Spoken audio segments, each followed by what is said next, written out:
In the long and violent history of the 20th century, few conflicts are as familiar, and yet as misunderstood, as the one that consumed Northern Ireland for 3 decades. It is a story most people think they already know. A story reduced to shorthand images: burning buses, armored vehicles on narrow streets, masked men with rifles, grieving families behind drawn curtains. A story framed as ancient hatred, political deadlock, religious division. We call it the Troubles, a name so understated it borders on misleading. Between the late 1960s and the signing of the Good Friday Agreement in 1998, more than 3,500 people were killed. Depending on how the dead are counted, the number ranges from 3,532 to over 3,700 lives lost, in a place smaller than the American state of Connecticut. For decades, this number has stood like a gravestone, heavy, immovable, final. But numbers can deceive, and sometimes they are used to conceal more than they reveal. Because the real story of the Troubles is not found in that single total. It lies buried beneath it, hidden inside the data, obscured by averages, softened by language, and flattened by time. When we look closer, when we begin to ask different questions, a far darker truth begins to surface. This was not simply a conflict between armed groups. This was not a war fought primarily by soldiers. This was, above all else, a war waged on civilians. More than half of those who died during the Troubles were not combatants of any kind. They were not members of paramilitary organizations. They were not part of the security forces. They were ordinary people, men and women trying to live ordinary lives in extraordinary circumstances. People walking to work, children playing on streets, shoppers in town centers, families sitting in living rooms when violence burst through walls, windows, and doors. Yet even this truth, that civilians made up the largest group of victims, has rarely been confronted in full. And the most disturbing revelation emerges only when we ask a harder, more uncomfortable question. Which civilians died? For years, the conflict has been described as a tragic balance of suffering. 2 communities, 2 sides, equal pain, shared loss, a deadly embrace from which no one emerged unscathed. This narrative is familiar, comforting in its symmetry, and deeply flawed. Because the numbers do not tell a story of balance. They tell a story of profound and devastating imbalance. When civilian deaths are broken down by community background, a grim pattern becomes impossible to ignore. Catholic civilians were killed in significantly higher numbers than Protestant civilians, roughly 1,200 compared to around 700. These are not marginal differences. They are stark, they are structural, and they raise urgent questions about how violence was directed, experienced, and justified throughout the conflict. This imbalance did not happen by accident.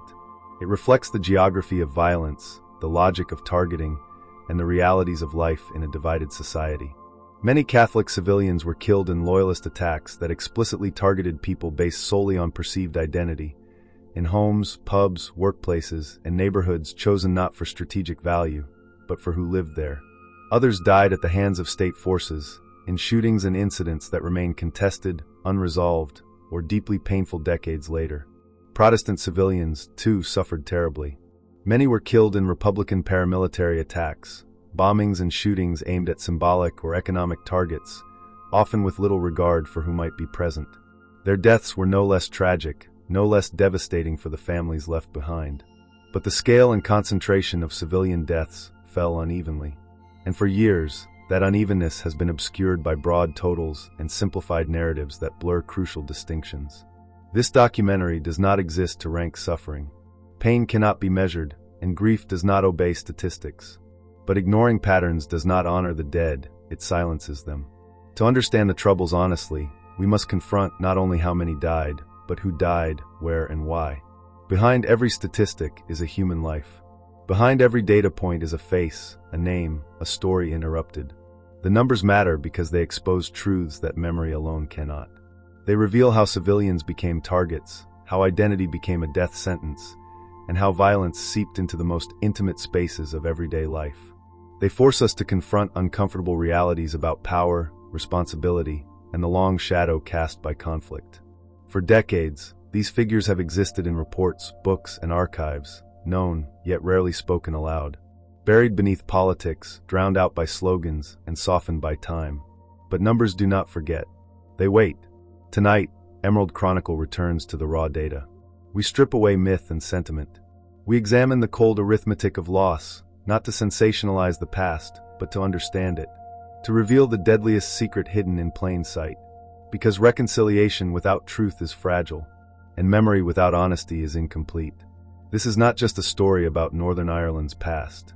It is a warning about how conflicts are remembered and misremembered everywhere. This is the brutal numbers behind the Trouble's deadliest secret.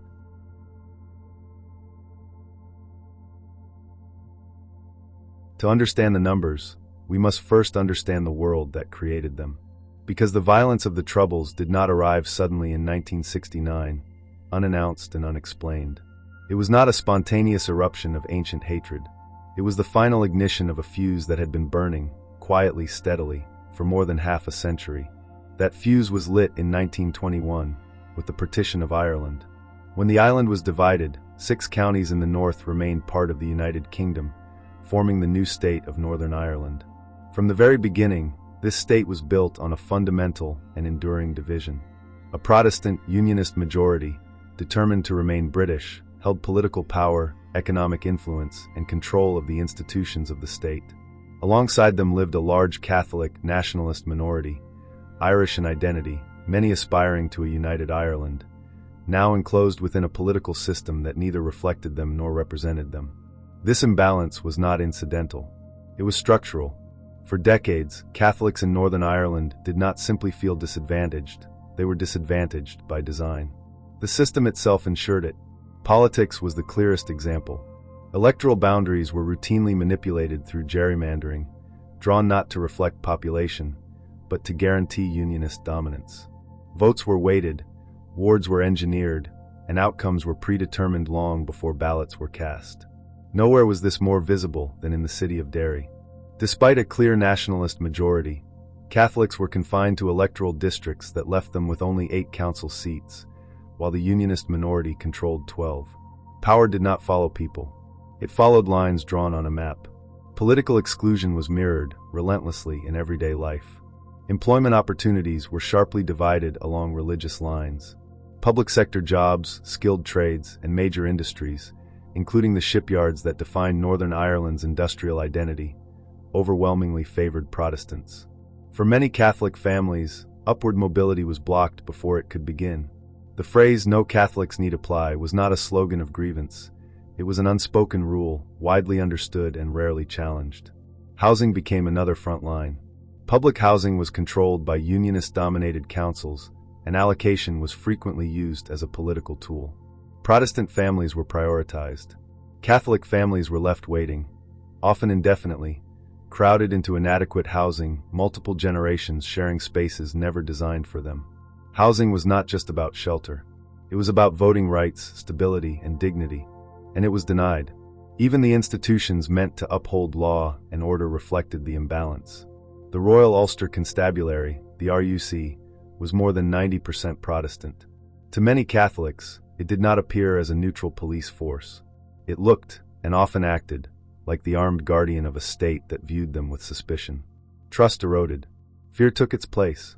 By the early 1960s, a generation of Catholics was coming of age under these conditions. They had grown up watching opportunity bypass their families, watching representation denied, watching equality promised but never delivered. And they were no longer willing to accept it as inevitable. They were also watching the world beyond Northern Ireland.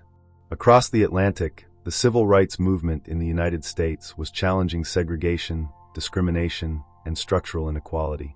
Its language, rights, equality, citizenship, resonated deeply. Inspired by these struggles, activists in Northern Ireland began to organize. Their demands were modest, and they were peaceful. They did not initially call for a united Ireland.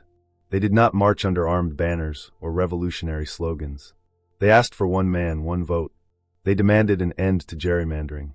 They sought fair access to housing and employment. In short, they asked to be treated as equal citizens in the country of their birth. They carried placards, not weapons. They marched, they sang, they appealed to conscience. But in the tense, brittle atmosphere of Northern Ireland, even equality was perceived as a threat. Unionist leaders viewed the civil rights movement not as a call for reform, but as a Trojan horse, a challenge to the very existence of the state. Loyalist groups mobilized in response. When peaceful marches took to the streets, they were often met not with dialogue, but with police batons, water cannons, and loyalist counter-protesters. Scenes intended to highlight injustice instead exposed it in real time. Television cameras captured police charging unarmed demonstrators. Images of bloodied marchers and chaotic streets were broadcast far beyond Northern Ireland. What had been a local struggle was now visible to the world. Tensions escalated rapidly. Communities polarized. Trust collapsed. Fear spread. What began as a movement for civil rights became entangled in deeper questions of identity, sovereignty, and survival. By the late 1960s, the situation had deteriorated beyond reform. Riots broke out. Homes were burned. Neighborhoods fractured along sectarian lines. British troops were deployed, first welcomed by some as protectors, soon viewed by others as occupiers. The powder keg had been assembled piece by piece over decades. Now it was ignited. This is the environment in which the numbers were born. The statistics of death that would follow did not emerge from chaos alone. They emerged from a system that had normalized inequality and hardened division long before the first shots were fired. When violence finally exploded, it did not fall evenly. It followed fault lines that had been carved into society for generations. And as the conflict escalated, those fault lines determined who lived, who died, and where violence was concentrated. The numbers we examine later, the civilian deaths, the imbalances, the patterns, cannot be understood without this context. Because discrimination did not simply precede the Troubles. It shaped them. This section is not about assigning blame. It is about understanding cause. About recognizing that when a society builds inequality into its foundations, violence does not arrive as an accident. It arrives as a consequence. The marches ended. The guns appeared. And the statistics of discrimination became statistics of death. This was the anatomy of a powder keg.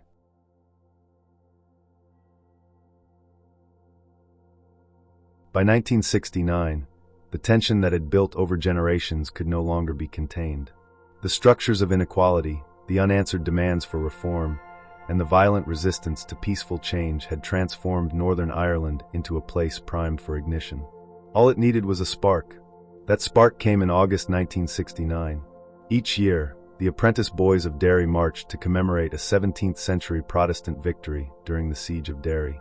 To Unionists, the parade was tradition and triumph. To many nationalists, it was provocation, a reminder of conquest, exclusion, and dominance.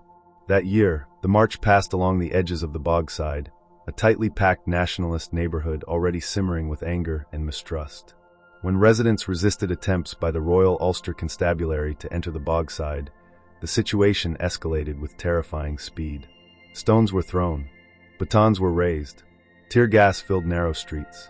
What began as a confrontation became a full-scale riot that lasted 3 days. It would later be known as the Battle of the Bogside, a moment now recognized as the opening act of the Troubles. The RUC, overwhelmed and exhausted, were eventually forced to retreat. For the first time since the creation of Northern Ireland, state authority collapsed in a nationalist area. Barricades went up. Streets were sealed. Residents organized patrols. For a brief, volatile moment, an area of the city existed beyond government control. They called it Free Derry. The symbolism was electric. For some, it was liberation. For others, rebellion. But for everyone watching, politicians, police, paramilitaries, it was a warning that the old order was breaking down. The violence did not stay in Derry. Within days, it spread to Belfast and other towns across Northern Ireland. Sectarian rioting erupted on a scale unseen in decades. Loyalist mobs attacked Catholic homes, often with petrol bombs and gunfire. Streets turned into battlegrounds. Families fled through back doors with whatever they could carry. Entire neighborhoods were reduced to ashes. In Belfast alone, more than 1,500 Catholic families were burned out of their homes in a matter of days. Many watched their houses burn while police stood by, unable, or in the eyes of nationalists, unwilling to intervene. Trust in the RUC, already fragile, shattered completely. Northern Ireland stood on the brink of total collapse. Faced with the possibility of civil war, the Stormont government made a decision that would shape the next 3 decades. On August 14, 1969, British troops were deployed onto the streets under Operation Banner.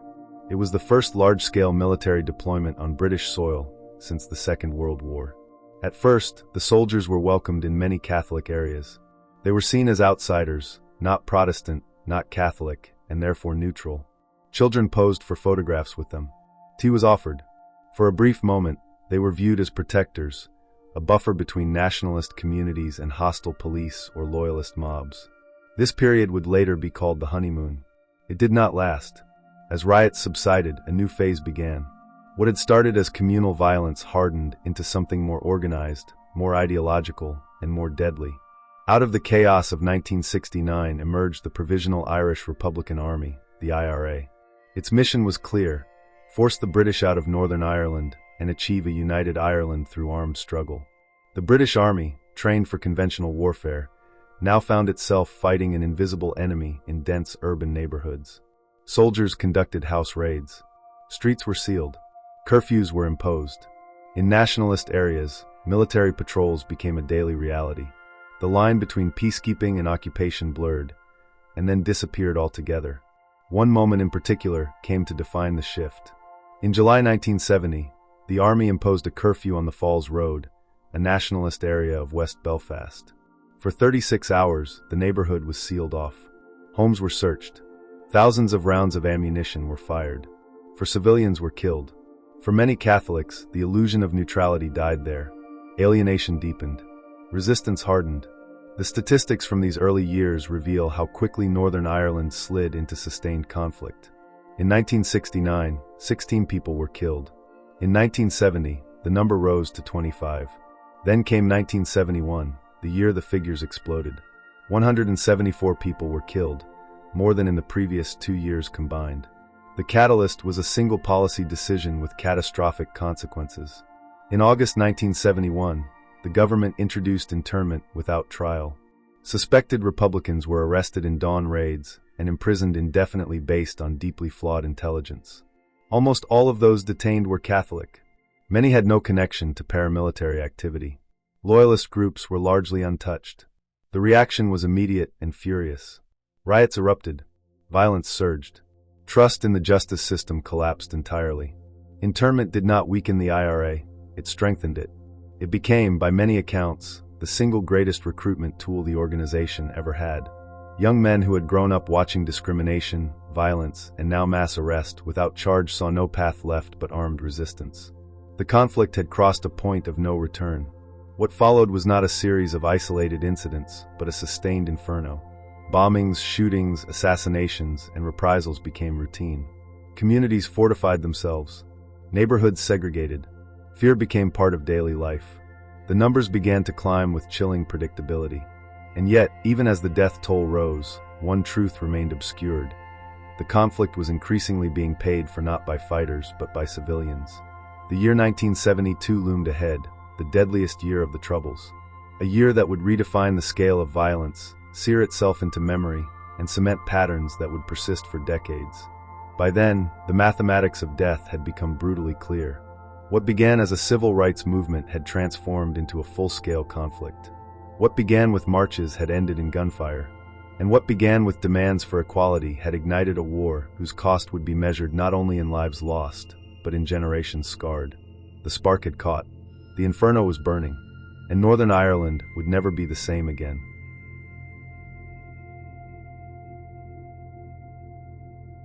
If the Troubles were a 30-year storm, then 1972 was its hurricane.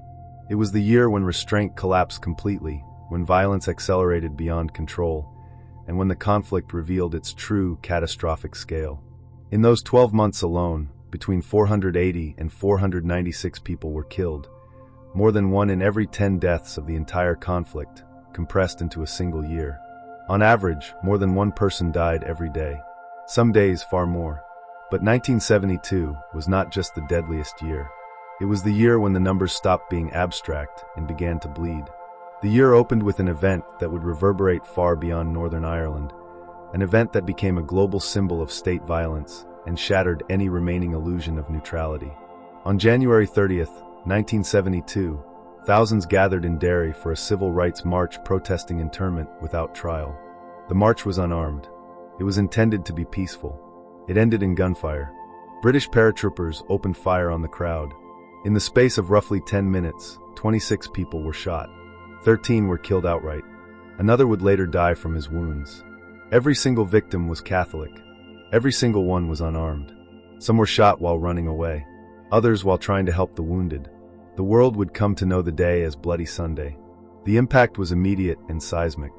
Any remaining trust within the nationalist community, already fragile after internment and heavy-handed military tactics, was obliterated. Bloody Sunday did not simply kill 14 men. It killed belief in the possibility of justice within the existing system. When the British government released its official inquiry later that year, the Widgery Tribunal, it largely cleared the soldiers of wrongdoing. To many, this was not an investigation but a whitewash. Instead of closure, it deepened anger and confirmed the belief that accountability would never come through peaceful means. In the weeks that followed, IRA recruitment surged. For a generation already shaped by discrimination, raids, and internment, Bloody Sunday became proof that protest had failed. Armed struggle, many now believed, was the only remaining option. The violence escalated rapidly. The IRA intensified its bombing campaign, bringing the war directly into city centers and civilian spaces. The strategy was to disrupt, to overwhelm, to make Northern Ireland ungovernable. But the cost of that strategy would be paid not by governments, but by ordinary people. The escalation reached its most terrifying point on a single summer afternoon. On July 21, 1972, Belfast descended into chaos. In just over an hour, the IRA detonated around 20 bombs across the city. Bus stations, railway lines, shopping areas, streets filled with smoke, screaming, and confusion. Warnings had been issued, but they were contradictory, poorly timed, and fatally inadequate. The day became known as Bloody Friday. By the end of it, 9 people were dead, 2 British soldiers and 7 civilians. More than 130 others were injured, many of them permanently maimed. Belfast looked like a city under aerial bombardment. The shock was profound, even among those who supported the Republican cause. Bloody Sunday and Bloody Friday are often presented as opposing symbols, one of state violence, the other of paramilitary terror. 2 atrocities committed by different actors, standing on opposite sides of the conflict. But focusing only on these moments risks missing the deeper truth of 1972 as a whole. Because when we examine the numbers for the entire year, not just the headline events, a disturbing pattern emerges. The vast majority of those killed in 1972 were not combatants. They were civilians, people who did not carry weapons, issue orders, or shape strategy. And when those civilian deaths are broken down by community background, the imbalance becomes impossible to ignore. Catholic civilians were being killed at a rate far exceeding their share of the population. This was not random. It was not simply the fog of war. It reflected how violence was being directed, where it was concentrated, and who was most exposed. Loyalist paramilitary groups intensified attacks on Catholic civilians throughout the year, often selecting targets purely on the basis of identity. Homes, pubs, workplaces, places of everyday life became sites of execution. At the same time, state violence continued to fall disproportionately on nationalist areas, reinforcing a sense of siege and injustice.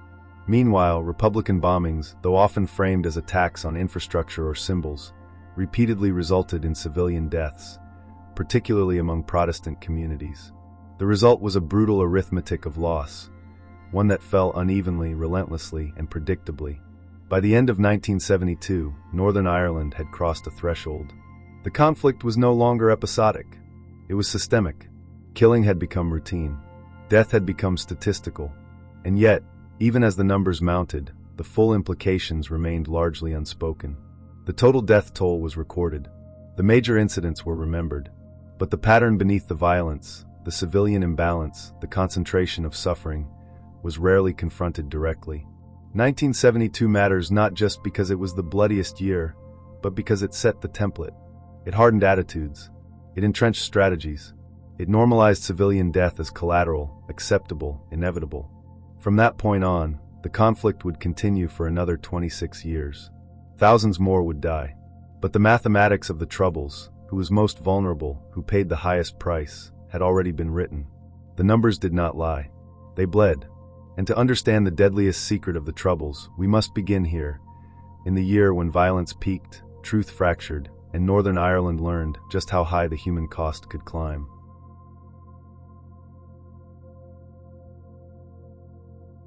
To uncover the secret hidden inside the numbers, we have to do something uncomfortable. We have to stop speaking in abstractions and begin examining responsibility. Because the imbalance in civilian deaths did not happen by chance. It was produced deliberately by the motives, methods, and decisions of armed groups operating within the conflict. The Troubles were not a single war with a single logic. They were a collision of three armed forces: Republican paramilitaries, Loyalist paramilitaries, and British state forces. Each claimed legitimacy. Each justified its actions. And each applied its own brutal calculus to the question of who lived and who died. When those calculations are laid bare, the idea of a balanced conflict collapses entirely. We begin with Loyalist paramilitaries, primarily the Ulster Volunteer Force, the UVF, and the Ulster Defence Association, the UDA. Their stated purpose was simple: defend the Union with Britain and defeat Irish republicanism. But in practice, Loyalist violence followed a far darker logic. Republican paramilitaries were difficult to identify. They did not wear uniforms. They lived within their communities. Faced with this reality, Loyalist groups adopted a strategy of collective punishment. If you cannot identify the gunman, you target the community. And so they did. Loyalist violence was overwhelmingly sectarian by design. Ordinary Catholics, men with no paramilitary ties, women going about daily life, teenagers walking home, became targets not for what they had done, but for who they were presumed to support. Identity itself became evidence. Presence became guilt. The methods were ruthless. Gunmen would arrive at Catholic-owned pubs and unleash automatic gunfire. Fake taxi services were set up to abduct and execute passengers. Random shootings took place on streets, in doorways, at bus stops. These were not operations aimed at military advantage. They were designed to terrorize an entire population. The numbers reflect this intent with chilling clarity. Loyalist paramilitaries were responsible for over 1,000 deaths during the conflict. Of those killed, around 85% were civilians. And of those civilians, the vast majority were Catholic. The UVF alone was responsible for nearly 400 deaths, including 265 Catholic civilians. These were not accidents. They were the product of strategy. This campaign of sectarian assassination is the single largest reason why Catholic civilians appear so disproportionately in the death toll. It was violence with a clear message: your identity makes you a target.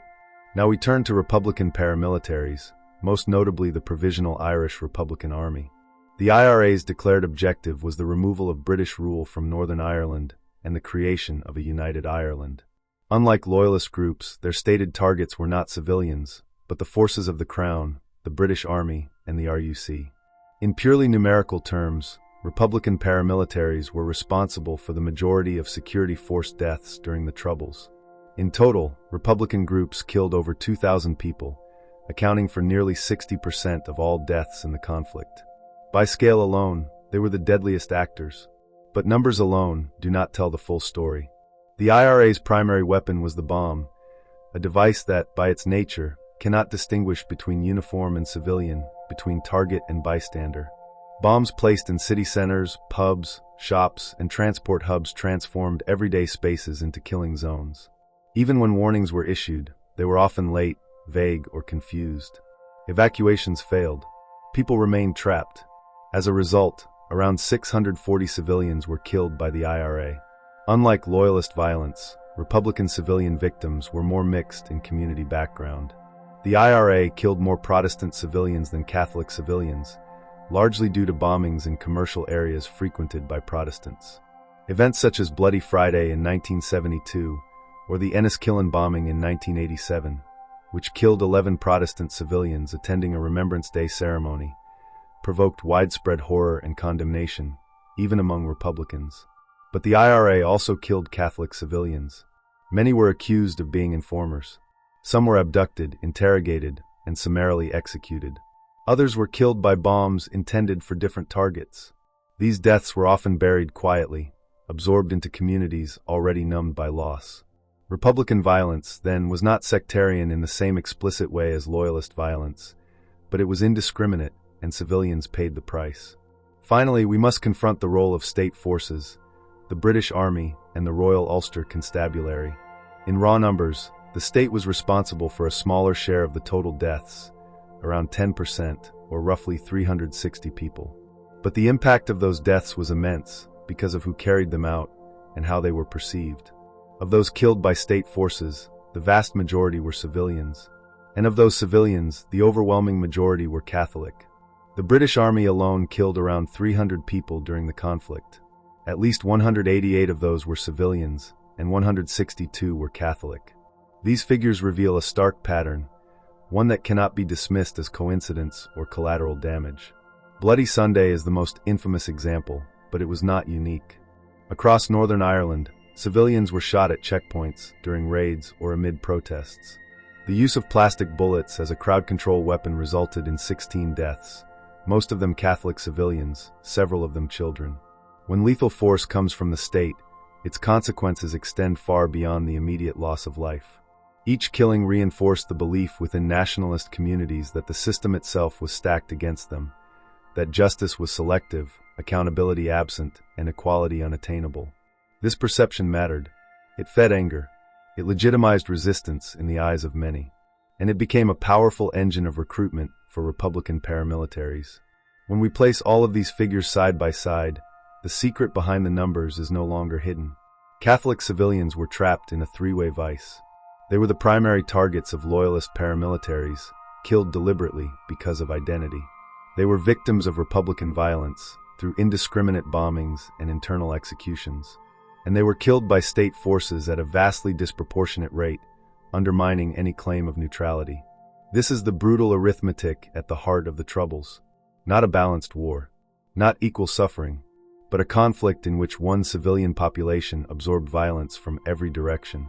These numbers do not erase the pain of Protestant victims. They do not deny Republican or Loyalist deaths. But they do reveal something essential. Civilian suffering was not evenly distributed, and pretending otherwise distorts the truth. The imbalance was not accidental. It was produced. And once seen clearly, it cannot be unseen.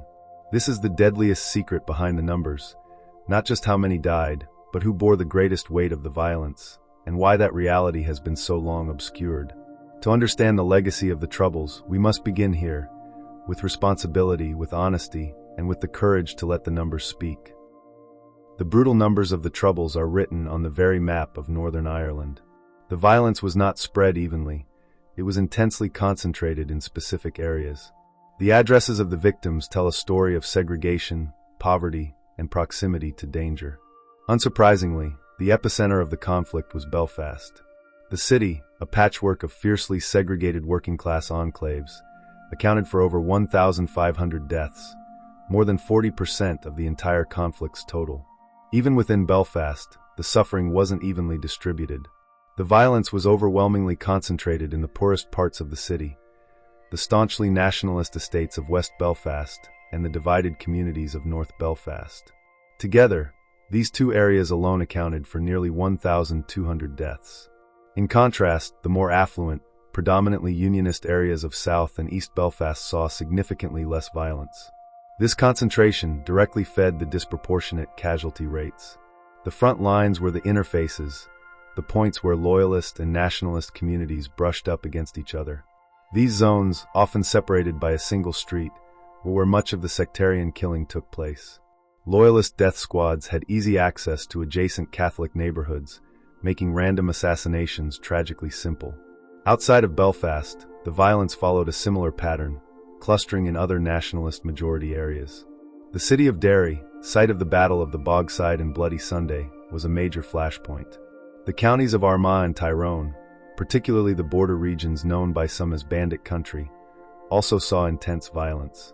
These areas were heartlands of Republican activity, which in turn drew a heavy military presence and became hunting grounds for loyalist gangs. For example, a notorious group of loyalists, which included members of the security forces and became known as the Glenanne Gang, is believed to be responsible for over 120 killings, primarily of Catholic civilians in the Armagh and Tyrone areas. Living in one of these areas meant living with the daily reality of war. It meant checking under your car for bombs, knowing which pubs were safe, and knowing your children's route to school might cross a dangerous interface. The very architecture tells the story. Today, dozens of so-called peace walls, towering structures of steel and concrete, still stand in Belfast and Derry. Decades after the peace agreement, most remain, stark physical monuments to the deep-seated segregation that fueled the conflict. The numbers show that your chances of being killed in the Troubles depended heavily on your religion, but they also depended, to a terrifying degree, on your address.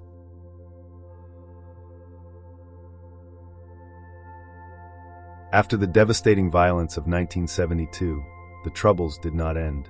The conflict settled into what became known as the Long War, a grim, attritional struggle that would drag on for another 2 decades.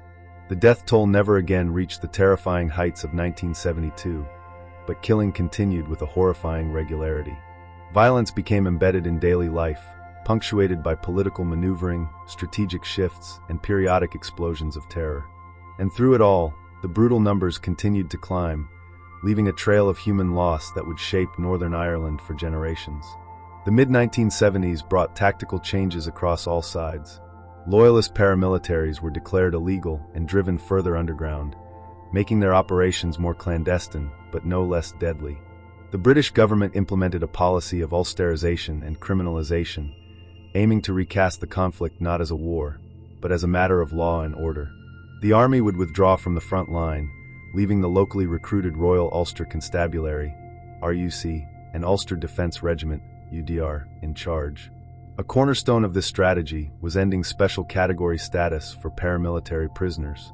No longer would they be treated as political prisoners, they would be classified as common criminals. This policy sparked a new form of confrontation inside prison walls. Beginning in 1976, Republican prisoners launched the blanket protest, refusing to wear prison uniforms. When this failed to bring results, it escalated to the dirty protest, smearing excrement on cell walls in defiance. The situation reached its tragic and globally reported apex in 1981, with the hunger strikes led by Bobby Sands. 10 men starved themselves to death. Margaret Thatcher, the British Prime Minister at the time, refused to yield, famously stating, "Crime is crime is crime." Yet the hunger strikes were a political victory for the Republican movement. Bobby Sands was elected as a Member of Parliament from his prison bed, proving that armed struggle could be combined with political engagement. This moment cemented the strategy of Armalite and ballot box, with Sinn Féin, the IRA's political wing, entering electoral politics in earnest. The 1980s were marked by continued tit-for-tat violence. The IRA, now armed with powerful Semtex explosives from Libya, renewed its bombing campaigns across Northern Ireland, Britain, and mainland Europe. The Brighton Hotel bombing of 1984, targeting Margaret Thatcher and her cabinet, shocked the world. Loyalist groups, meanwhile, rearmed and reorganized, resuming campaigns of sectarian murder. Figures like Johnny Adair, a notorious UDA commander, oversaw a surge in Catholic civilian deaths in the early 1990s, continuing the pattern of targeted sectarian violence. The numbers from the Long War confirm that patterns established in the early 1970s persisted. Civilians remained a significant proportion of the victims. Loyalist attacks overwhelmingly targeted Catholic civilians, while Republican operations, even when directed at security forces, continued to cause civilian casualties. The state remained a lethal actor, involved in controversial killings that disproportionately affected nationalist communities. The Long War was a grinding, mechanized conflict, and the raw material it consumed was not soldiers or ideologues alone. It was ordinary people. Day after day, year after year, communities bore the weight of violence and the tragic imbalance in civilian suffering endured. The death toll may have ebbed after the peak of 1972, but the arithmetic of loss remained unchanged. The Long War proved that even in the absence of headline-grabbing massacres, violence could persist relentlessly, quietly shaping a society where ordinary life was measured against the ever-present threat of death. In this period, the numbers tell the story. The conflict had become systemic, sustained, and devastatingly uneven. Ordinary people, particularly Catholic civilians, continued to bear the brunt, a reality that would not only define the Troubles, but leave scars that echo in Northern Ireland to this day.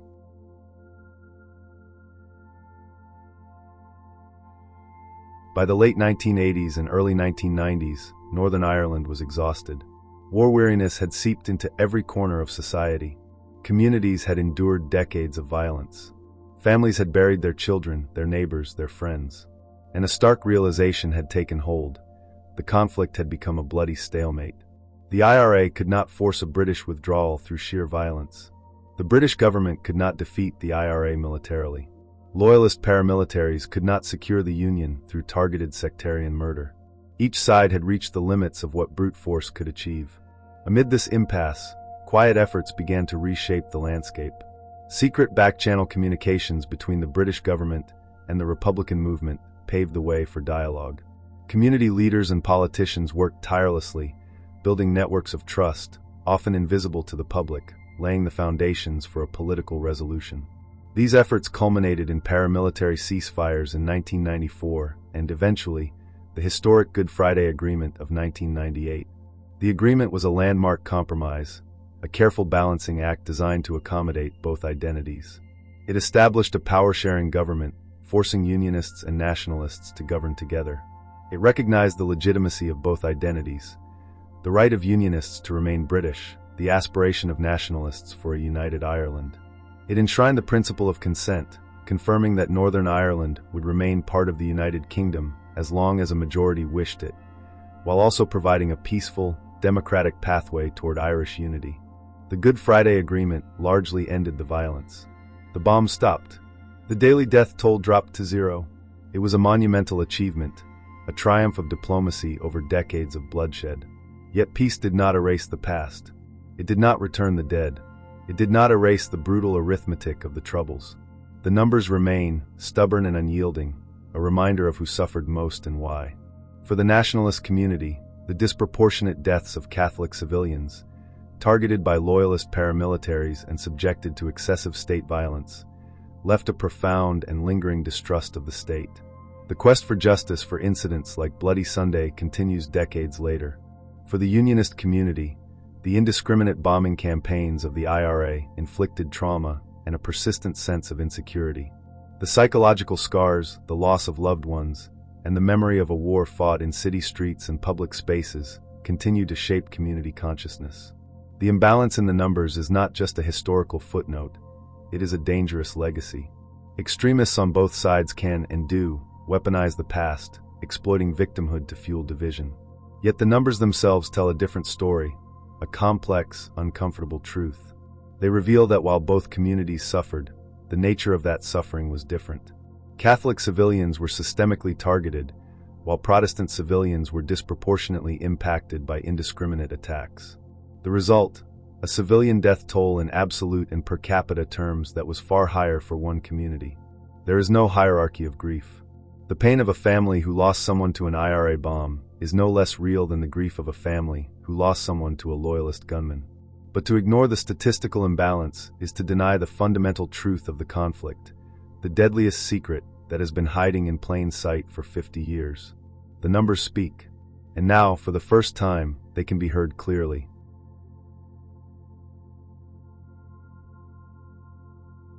For decades, the figure of over 3,500 dead has stood as a grim monument to the Troubles, a single number representing 30 years of bloodshed. It is a number that has been repeated, cited, mourned, but rarely examined closely. And when we do look inside it, when we dissect it, a horrifying story emerges, a story that had been hidden in plain sight. The deadliest secret of the Troubles is not simply that more than half of the victims were civilians. The secret lies deeper, in the calculus of the killers, in the addresses and communities of the victims, in the deliberate, systematic patterns of violence. The numbers tell a tale of terrifying imbalance. They reveal a Catholic community that endured the heaviest burden of civilian deaths, targeted by loyalist paramilitaries and disproportionately killed by the state's own forces. They show a Protestant community that faced the indiscriminate terror of Republican bombings, with attacks hitting streets, workplaces, and public spaces. Each figure represents a human life, a family torn apart, a community scarred. There is no comfort in these statistics. There is no victory in proving that one community suffered more than another. The purpose of revealing this data is far more profound: to honor the victims, to tell the truth of how they died, and to replace the simplistic narrative of a balanced conflict with the messy, uncomfortable, and deeply asymmetrical reality. The Troubles were not a war between armies. They were a war on civilians, fought in homes, streets, and neighborhoods. Understanding the precise, mathematical, and human detail of that war is essential, not to assign blame for the sake of politics, but to recognize the scale of human suffering and to ensure history is remembered accurately. Only by acknowledging these facts can we truly grasp the devastating cost of the Troubles, and only by facing the numbers can we hope to prevent them from ever climbing again. The deadliest secret has been revealed. Now the story of the victims can finally be told.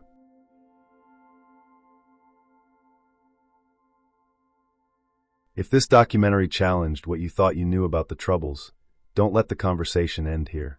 The numbers matter, the truth matters, and remembering the victims matters most of all. Subscribe to Emerald Chronicle for deeply researched documentaries that go beyond slogans and myths, uncovering the hidden realities of Irish history and conflict. Share this film so these stories reach beyond echo chambers and into wider understanding.